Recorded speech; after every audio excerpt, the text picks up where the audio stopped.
एक लड़की देख रहे भाई, लड़का देख रहा है, ठीक है। हाँ। मैं बात के फोन किधर का है वो बोल? जबलपुर। जबलपुर। हाँ, इसका शादी करा देंगे, 10th परीक्षा दे देगा। हमारे यहाँ तो और जल्दी हो जाती है। हाँ तो इसका भी हो जाएगा ना, इतना हाइट हो रहा है, क्या करेगा भाई? 5.9 हो गया है लड़की। बाप रे, कितना है रे तेरा? 15 साल हो छिया। हाँ, अभी कितना साल है तेरे को? 15 है उसको, और भी 5 साल है बढ़ने के लिए।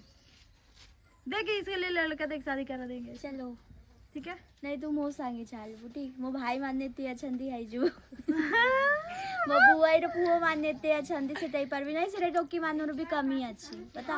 नंदी कौन कोच कर दो बाहर। तो पुआ हबनी जियो से तो जियो का लड़की नहीं चल रहा है ना, मैं क्या करी बहुत अच्छंदिया मोई सांगे है जबा हैं आ दीदी। तेरा हस्बैंड क्या करेगा? तेरा हस्बैंड क्या अब करेगा? वो दूसरी लड़की देख अरे दिखा, ओए दिखा। जय वाला दिया था पढ़ो।